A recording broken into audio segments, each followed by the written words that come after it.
Bismillahirrahmanirrahim. Assalamualaikum warahmatullahi wabarakatuh. Hari ini kita akan masuk bab baru, iaitu penaklukan logik. Eh? Baik, kalau kita tengok dalam buku teks tu di muka surat berapa kelas? 55. 55. Okey. Baik. Baik, ini ilmu matematik juga, penaklukan logik. Sebelum ni kita namakan dia penaklukan matematik. Kita kena log out dulu. Saya kena log out dulu Telegram ni. Sekejap. Mana tuan-tuan kita. Okey.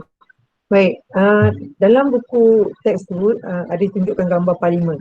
Parlimen adalah badan perundangan bagi kerajaan persekutuan. Jadi semua orang undang-undang perlu dibahaskan dan diluluskan di peringkat Dewan Rakyat dan Dewan Negara. Okay. Baik, sebelum mendapat perkenan yang di Pertuan Agong. Baik, kenapa setiap rang undang-undang tu perlu dibahaskan di parlimen? Untuk pengetahuan kamu, perbahasan ataupun perdebatan itu adalah salah satu daripada cabang penaklukan logik. Jadi kamu akan belajar pernyataan dan hujah dalam bab 3 ini. Kita akan tengok balik sedikit sejarah tentang penaklukan logik ni, ideanya ataupun mulanya dari mana. Okay. Kalau tengok kepada ahli sejarah Aristotle ni ialah sebenarnya seorang ahli falsafah Yunani ataupun Greek zaman silam yang guru dia Plato. Jadi menurut Aristotle, logik ataupun alasan sebenarnya kalau bahasa biasa, logik ni bukan sebahagian daripada falsafah, tetapi sejenis alat ataupun instrumen yang digunakan oleh ahli falsafah dan ahli sains. Jadi beliau menggunakan logik sebagai teknik perbahasan dan sebagai ilmu linguistik. Logik kalau contoh cikgu kata payung. Jika hari ini tidak hujan, saya contoh. Itu antara alasan ataupun hujah-hujah ataupun pernyataan-pernyataan yang melibatkan logik. Jadi Aristotle berpendapat bahawa pemikiran ataupun satu pernyataan logik itu adalah satu ilmu ataupun satu alat untuk kita berhujah atau berbahas. Di dalam bab ini, kamu akan jumpa beberapa istilah seperti akas, deduktif, hujah, implikasi, induktif, kontrapositif, penafian, pengkuantiti, pernyataan majmuk dan songsangan. Baik. Kenapa kamu kena belajar bab ini juga? Selain nak gunakan dalam perbahasan ataupun perdebatan. Okay. Selain perbahasan, penaklukan logik juga sering digunakan dalam bidang elektronik, terutamanya dalam kitaran elektronik. Kan kalau kamu tengok dalam aliran, misalnya kalau tak berjaya, jika tidak, kamu akan pusing balik ke langkah sebelumnya. Itu ada dalam kitaran elektronik. Penaklukan logik turut memainkan peranan penting dalam pengaturcaraan komputer dan reka bentuk perkakasan komputer. Tapi dalam kehidupan harian kita, penaklukan logik ni penting untuk kita menyelesaikan masalah kerana melalui penaklukan logik itu kita dapat mengasah kemahiran berfikir secara kritis dan analitis dalam diri seseorang itu. Baik, jadi hari ini kita nak tengok 3 standard pembelajaran. Yang pertama nak menerangkan maksud pernyataan dan seterusnya menerangkan atau menentukan nilai kebenaran satu pernyataan. Kemudian bagaimana nak menafikan suatu pernyataan dan bagaimana kita nak menentukan nilai kebenaran satu pernyataan majmuk yang akan menggunakan istilah dan atau. Okay. Cuba kamu tengok gambar ni. Gambar guru ni bertanya, murid-murid, berapakah bucu bagi sebuah kuboid? Jadi ada macam-macam jawapan. Ada seorang pelajar kata sebuah kuboid mempunyai 8 bucu. Seorang pelajar lagi kata sebuah kuboid mempunyai 12 bucu. Jadi cikgu tunjukkan kamu ni bentuk kuboid ni. Baik, kuboid ni adalah satu segi 4, satu bentuk 3 dimensi yang ada 6 permukaan rata, bilangan sisi 12 dan bilangan bucunya 8. Jadi, yang mana satu sebenarnya jawapan yang betul? Dalam penaklukan logik, kita tak kata betul salah. Tapi kita gunakan istilah benar dan palsu. istilah benar dan palsu. Okay. Jadi penyataan ialah satu ayat, mesti ayat yang dapat ditentukan nilai kebenarannya, sama ada benar ataupun palsu, tapi bukan kedua-duanya. Itu penyataan. Okay. Ayat tanya, ayat seruan dan ayat perintah bukan penyataan. Ayat tanya, ayat seruan dan ayat perintah bukan penyataan. Jadi ayat-ayat ini tidak dapat ditentukan kebenarannya. Kedua-dua jawapan diberikan dalam dialog pelajar tadi ialah penyataan. Jadi penyataan yang pertama, sebuah kubot mempunyai 8 bucuk itu penyataan benar. Penyataan yang kedua, sebuah kubot mempunyai 12 bucuk, itu pun penyataan juga, tapi penyataan palsu. Jadi penyataan ini boleh dibagikan kepada penyataan benar dan penyataan palsu. Kita tak kata salah, betul salah tak. Dalam penaklukan logik kita kata benar, palsu. Okay, tengok contoh yang pertama. Tentukan sama ada ayat-ayat di bawah ialah penyataan atau bukan penyataan. Kalau penyataan dia ada benar, ada palsu. Baik, berikan justifikasi anda. Berikan apa sebabnya. Okay. Tolong hantar buku kerja. Ini benar ke palsu? Tak ada kan? Tak benar pun tidak, palsu pun tidak. Jadi ini bukan penyataan. Bukan penyataan. Kita tak tahu, tak dapat tentukan nilai kebenaran dia benar ke palsu. Okay. Yang kedua, Menara Kuala Lumpur ialah menara paling tinggi di Malaysia. Menara Kuala Lumpur ni terletak di kemuncak di atas Bukit Nenas, Kuala Lumpur. Menara ni ketinggian 421 meter, menara komunikasi yang ketujuh paling tinggi di dunia dan paling tinggi di Asia Tenggara pada masa ni. Baik, menara Kuala Lumpur ialah menara paling tinggi di Malaysia. Ini penyataan ke ataupun bukan penyataan?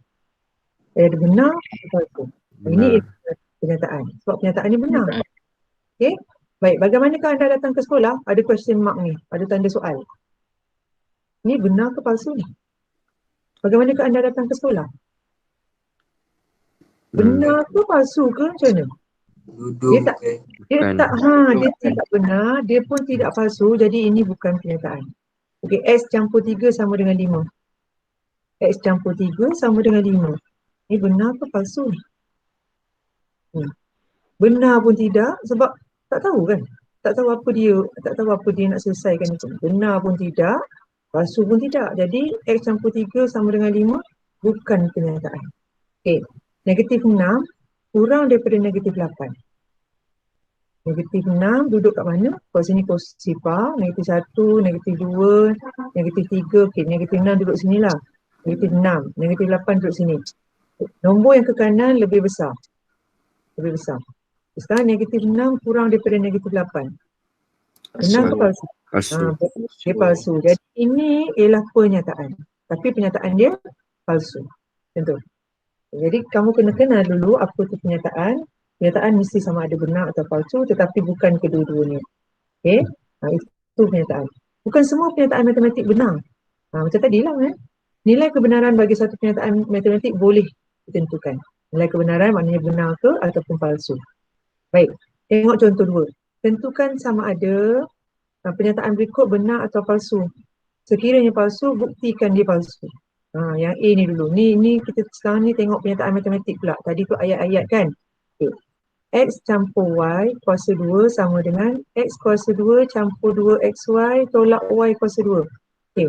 Penyataan ni benar ke palsu? Macam ni kita nak buktikan dia benar ke palsu? Okay. Macam nak buktikan. Okay. Sekarang ni kita jangan pilih X sama dengan sifar, jangan pilih Y sama dengan sifar. Kita pilihlah apa-apa nombor yang senang. Cikgu pilih X1, cikgu pilih Y ni 1 jugalah. Okay, yang senang. Gantikan. 1 campur 1 kuasa 2. Sini 1 kuasa 2 campur 2 darab 1 tolak dengan 1 kuasa 2. Okay, ganti. Cuba tengok sebelah kiri sama tak dengan sebelah kanan. Ni 2 kuasa 2. Dan ni 1 kuasa 2 campur dengan 2 Ni semua kalau darab dapat 2. Ini tolak dengan 1. 1 kuasa 2 1 lah. Okay, 1 kuasa 2 yang ni pun 1 juga. Ini dapat 4 sebelah kiri. 1 tolak 1 sifar 2. Jadi ni benar ke palsu? Palsu. Palsu kan? 4 tak sama dengan 2. Jadi A ni palsu. Okay, kita dapat buktikan bahawa penyataan matematik ni ialah palsu. Okay, yang kedua pula. X campur 5 kuasa 2 kurang daripada sifar. X X campur 5 kuasa 2 kurang daripada sifar. Cubalah masukkan. X ni ialah semua unsur bagi R, real number, nombor nyata. Real number. R ni. Real numbers. Bahasa Inggeris lah. Itu sebabnya digunakan R ni. Ataupun dalam bahasa Melayu kita panggil nombor nyata. Nombor nyata ni apa sahaja nombor yang bentuk nisbah atau bukan bentuk nisbah. Pecahan boleh, perpuluhan boleh, nombor bulat boleh, itu nombor nyata. Jadi masukkan je apa-apa nilai. Kata kalau kamu masukkan nilai 2. 2 campur 5 kuasa 2 kurang dari sifar, ya ke? 3 kuasa 2 kurang dari sifar, 49 kurang daripada sifar. Betul ke? Benar ke palsu? Palsu. Palsu. Ini palsu. Jadi kenyataan ini pun palsu. Ini dah palsu, ini pun palsu. Kita buktikan bahawa kenyataan itu palsu. Sebab disuruh buktikan kan? Yang ni pula. 2 campur 6 darab 4, 24. 2 campur 24, 26. Sebelah kiri ni 26. Lebih besar daripada 2 darab 6, 12. 12 campur 4, 16. Yang ni benar ke palsu? Benar. Okey, yang ni benar. Yang ni benar. Jadi pernyataan C ni benar. Okey, benar. Benar. Yang ni, 2 unsur kepada. Ini simbol simbol. Simbol set ni. Nanti kita akan belajar dalam bab 4 set. Kan? Ini ialah unsur kepada. Unsur kepada ni ahli kepada lah. 2 unsur kepada faktor bagi 8. Apa faktor bagi 8? Apa nombor-nombor faktor bagi 8? 8 boleh bagi dengan 1, 8 boleh bagi dengan 2, 8 boleh bagi dengan 4, 8 boleh bagi dengan 8. Jadi faktor-faktor bagi 8 ni lah ni. Jadi adakah 2 tu faktor kepada 8? Ya. Ini pun benar. Ini pun benar. Okey, yang ni pula. 257. Okey, 257. Ini ialah simbol kesatuan. Ini ialah simbol kesatuan. Kesatuan. Maknanya kalau kita buat 1 dengan 2, ini simbol set. Kita satukan dengan nombor 3, jawapan dia 1, 2, 3. Ini simbol set. Okey. Kesatuan maknanya kita gabungkan aja. 257, kesatuan nombor perdana. Nombor perdana apa? Mula dengan 2 kan? 2, 3, 5, 7 dan seterusnya. Okey. Bila kita satukan dua nombor ni dapat nombor 257 saja. Betul ke? Benar ke palsu? Palsu. Palsu sebab bila kita satukan nombor tu mesti lagi banyak. Bila satu set nombor, kita satukan dengan satu nombor set yang lebih banyak, jawapan dia bukan ini saja, mesti lebih daripada. Okay, jadi jawapan yang ni, kenyataan matematik ni palsu. Okay, baik. Tengok contoh 3. Tentukan sama ada, tentukan sama ada kenyataan matematik di bawah benar atau palsu. Kenyataan matematik ni benar atau palsu. Ni bukan kira-kira tapi kita kena tahu juga ilmu matematik. Sebab kalau tak, kita tak boleh nak buktikan dia palsu. Okay, yang pertama, semua poligon mempunyai perpenjuru.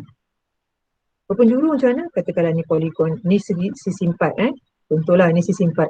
Perpenjuru ni maksudnya, ini satu perpenjuru. Ini 2 perpenjuru, macam tu. Adakah semua poligon satu bentuk hexagon? Hexagon 5 sisi kan? Hexa macam ni. Ini pun ada perpenjuru tak? Ini pun ada perpenjuru. 1 perpenjuru, 2, 3, 4, 5 perpenjuru. Okey. Adakah semua poligon mempunyai perpenjuru? Cuba tengok segitiga. Ada perpenjuru tak? Sambungkan bucu dengan bucu? Tak ada perpenjuru. Tak ada. Jadi ayat ataupun perkataan semua dekat sini telah menyebabkan pernyataan matematik ini menjadi palsu. Sebab kita boleh buktikan ada satu poligon tidak ada perpenjuru. Baik, yang kedua, sebilangan nombor kuasa 2 sempurna. Kena tahulah. Apa dia kuasa 2 sempurna? 1 kuasa 2, 1. 2 kuasa 2, 4. 3 kuasa 2, 9. Ini kuasa 2 sempurna. Sampailah 10 kuasa 2, 100. Okey, ini nombor-nombor ini ialah nombor kuasa 2 sempurna. Okey, sebilangan nombor kuasa 2 sempurna ialah nombor bulat. Dia kata sebilangan saja yang nombor bulat. Sedangkan jawapan ni semua pun nombor bulat. Mana ada perpuluhan? Tak ada perpuluhan, tak ada pecahan. Jadi perkataan sebilangan ni telah Palsu. menyebabkan pernyataan matematik ni menjadi palsu juga. Kita dah buktikan. Okey. C. Semua nombor genap mempunyai faktor perdana. Nombor genap ni 2, 4, 6 dan seterusnya. Faktor perdana maknanya faktor-faktor nombor 2, 3, nombor 5, macam tu. Faktor perdana. Cuba kita tengok semua nombor genap. Nombor genap 2, 4, 6 dulu Baik, 2 ni faktor dia 1 dengan 2. 4 ni 1 boleh, 2 boleh, 4 boleh. 6 ni 1 boleh bahagi dengan 3, boleh bahagi dengan 6. Boleh bahagi dengan 2 juga kan? Okey. Adakah semua nombor, kalau ada lagi lah nombor ni, kalau ada lagi nombor-nombor ni, adakah semua nombor genap ni mempunyai faktor perdana? Benar. Benar. Benar. Ni semua ada faktor perdana. Jadi ini akan jadi benar. Benar. Betul. Baik, sebilangan garis lurus memintas paksi Y. Sebilangan, perkataan sebilangan garis lurus memintas paksi Y. Okey. Kalau kamu belajar garis lurus, ada garis lurus, okey, yang memotong, ini garis lurus ni. Y sama dengan MX campur C. Ada yang pintasi paksi Y. Betul? Betul, ada yang pintas paksi Y. Ini pintasan DY. Pintasan DY. Tetapi ada juga garis lurus tak pintas DY, betul? Boleh tak ada tak garis lurus yang tak pintas DY? Sebilangan je yang pintas DY. Ada tak yang tak pintas DY? Ada kan? Kalau cikgu lukis macam ni, kalau cikgu lukis macam ni, betul tak cikgu Boleh. lukis? Boleh je dia tak pintas dekat Y. Kalau kita lukis garis tu antara sini sampai sini saja. Dia boleh jadi tak pintas DY. Jadi D ni akan menjadi pernyataan benar. Sebab ada garis lurus pintas DY, ada garis lurus tak pintas DY. Okey? Baik. Itu yang bahagian pertama. Sekarang ni bagaimana kita nak menafikan satu pernyataan. Menafi ni maknanya kita nak mengelak lah ataupun kita nak menidakkan satu pernyataan. Kita menggunakan dua istilah, dua perkataan, iaitu tidak dengan bukan sahaja untuk menafikan satu pernyataan. Iaitu penafian kita tulis sebagai tildapi. Tildapi. Ni tildapi. Kita sebut tu tildapi. Tildapi. Okey. Baik, tengok contoh 4. Bentuk satu penafian tildapi bagi setiap pernyataan P berikut dengan menggunakan perkataan tidak atau bukan. Baik, yang A ni ialah pernyataan. 12 ialah gandaan 5. Itu ialah pernyataan. Sekarang kita nak nafikan pernyataan ini, kita letak perkataan tidak ke, kita letak perkataan bukan. Kita akan gantikan perkataan ialah ini dengan perkataan bukan.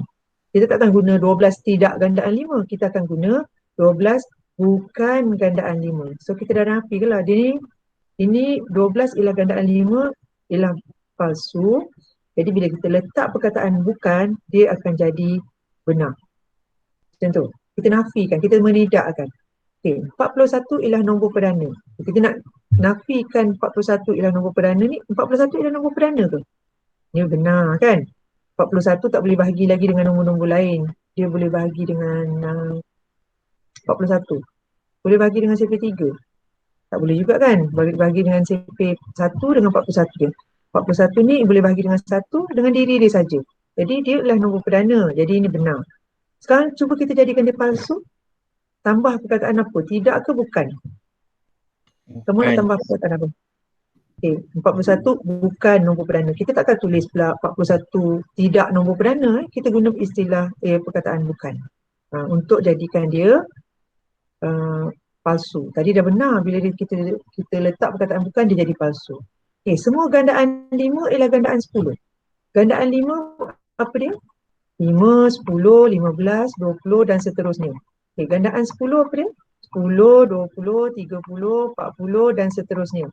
Okey, semua gandaan 5 ialah gandaan 10, betul? Semua gandaan 5 ialah gandaan 10. Bukan. Benar ke? Benar ke palsu? Palsu. Salah dia tak tanya, okay, ni benar lah kan? Semua gandaan 5 ialah gandaan 10, ada kan? Semua gandaan 5 ialah gandaan 10. Oh, ni palsu ni kan? Baik, bila kita nak jadikan dia benar, kita tukar macam mana ayat dia. Kita akan jadi semua gandaan 5, bukan semua gandaan 5 ialah gandaan 10, atau satu lagi, semua gandaan 5 bukan gandaan 10. Pun boleh juga macam tu. untuk jadikan dia benar. Okey. 0.4 meter bersamaan dengan 400 milimeter. Betul ke? Meter tukar jadi milimeter, benar ke palsu?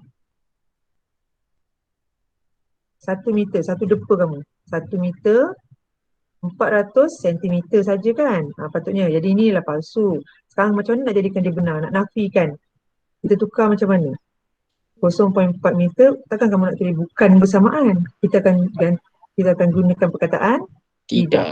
0.4 meter tidak, tambah kat sini perkataan sini, tidak bersamaan dengan 400 milimeter. Okey, itu cara kita nak menafikan satu pernyataan. Baik, bagaimana pula kalau kita nak tentukan nilai kebenaran benar atau palsu ni tadi bagi satu pernyataan majmuk. Majmuk maknanya kita combine. Majmuk maknanya kita banyakkan, kita sambungkan pernyataan-pernyataan. Okey. Pernyataan majmuk ialah gabungan dua atau lebih pernyataan dengan menggunakan perkataan dan atau. Kita tengok contoh 5. Gabungkan pernyataan P dan pernyataan Q berikut dengan menggunakan perkataan dan menggunakan perkataan atau. P ni pernyataan pertama, Q pernyataan kedua. Pentagon mempunyai 2 penjuru. Heptagon mempunyai 4 penjuru. Baik, sekarang kamu jadikan dia pernyataan majmuk. Kalau guna dan, kamu sambung dengan perkataan dan saja. Yang mana berulang, jangan ulang balik ayat tu. Contoh, Pentagon mempunyai 2 penjuru dan heptagon mempunyai 4 penjuru. Itu je dia akan jadi pernyataan majmuk. Kalau guna atau pula macam mana? Pentagon mempunyai 2 penjuru atau heptagon mempunyai 4 penjuru. Itu je lah. Senang je kan? Jadi yang ni pun sama. Ada 2 pernyataan P dengan Q. Piramid mempunyai 5 sata, piramid mempunyai 5 bucu. Kamu nak kena gabungkan dengan dan atau. Kalau kita guna dan, piramid mempunyai 5 sata dan 5 bucu. Terus sambung dan 5 bucu. Tak payahlah ulang. Piramid mempunyai 5 sata dan piramid mempunyai 5 bucu. Tak payah ulang. Kita tengok kalau apa yang kita sebut ni sama, kita namakan dia objek lah kan. Subjek dia sama. Jadi kita boleh ulang dia punya predikat saja. Piramid mempunyai 5 sata dan 5 bucu. Yang ni piramid mempunyai 5 sata atau 5 bucu. Itu saja. C pula. Ada 2 pernyataan. Negatif 4 ialah integer, negatif 2 ialah integer. Kalau kita nak gabung dengan dan, negatif 4 dan 2 ialah integer. Satu lagi, negatif 4 atau 2 ialah integer. Senang je dalam, dia logik kan. Nama pun logik macam tu. Tengok contoh 6. Tentukan 2 pernyataan P dan Q daripada ayat majmuk di bawah. A ni, digabungkan 2 pernyataan ni dengan dan.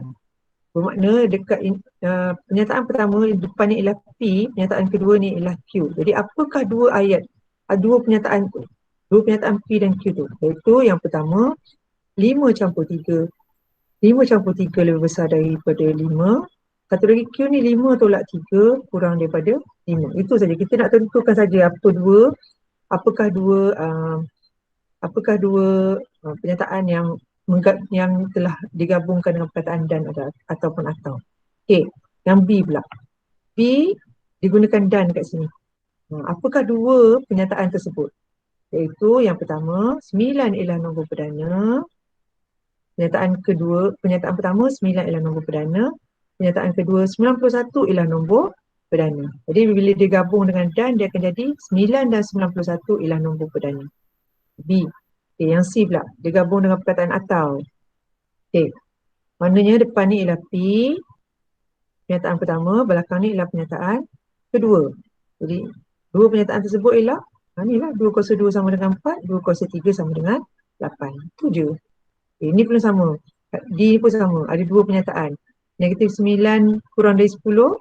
Satu lagi 9 kurang dari 10. Bila kita gabung dengan atau, kita kena sebut dua-dua sekali ni. Negatif 9 kurang dari 10 atau 9 kurang dari 10. Dia tak suruh kira. Dia tak suruh kira tapi dia nak tengok pernyataan tu datang dari mana.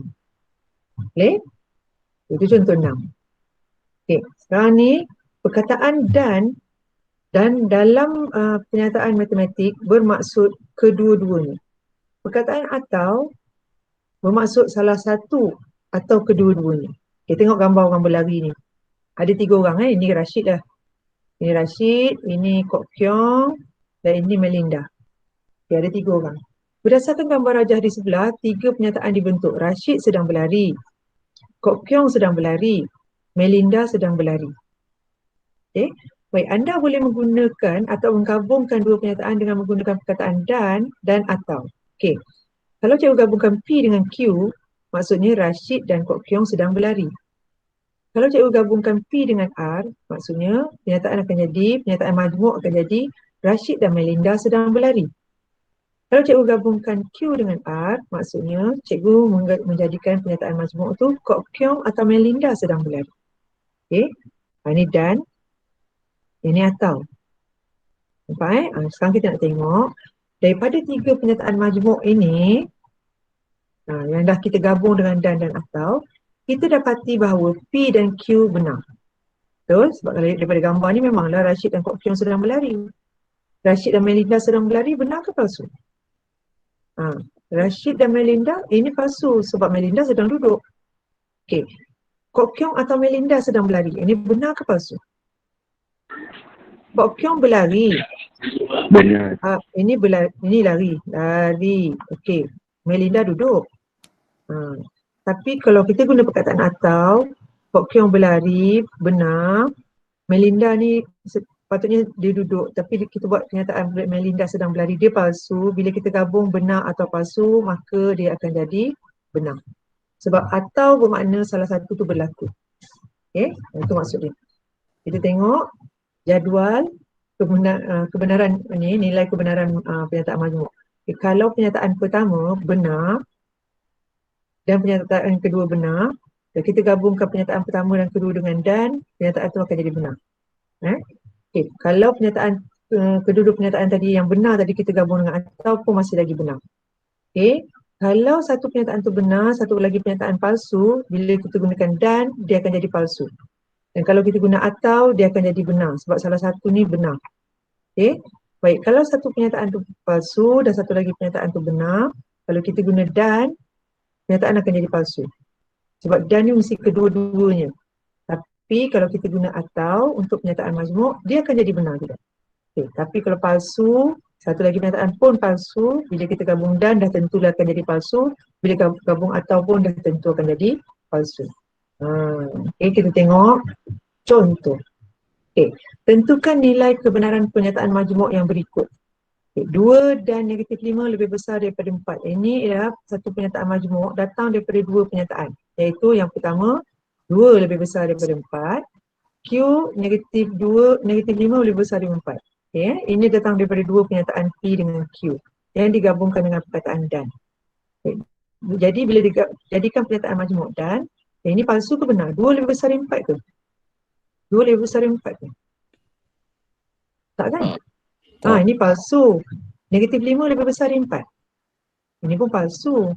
Jadi bila kita gabungkan dengan dan, pernyataan majmuk ini semuanya akan jadi palsu. Palsu, palsu, bila palsu dan palsu, dia akan jadi palsu. Itu maksudnya. Maksudnya macam tu. Yang ni pula. X campur 3 kurang daripada X tolak 5. X campur 3, buatlah kira sikit. Katalah kamu nak pilih dan 99 ialah nombor ganjil. Ni pun ada 2 pernyataan ni. Yang ni P, depan ni P. Yang belakang ni Q. 99 ialah nombor ganjil. Q. Tengok P dulu. X campur 3 kurang daripada X tolak 5. Benar ke palsu? Cuba masukkan satu nilai.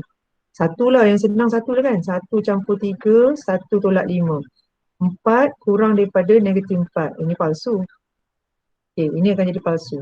Palsu lah. Palsu. 99 ialah nombor ganjil. Benar. Benar. Jadi bila palsu, kita gabung dengan perkataan dan palsu dan benar, dia akan jadi palsu.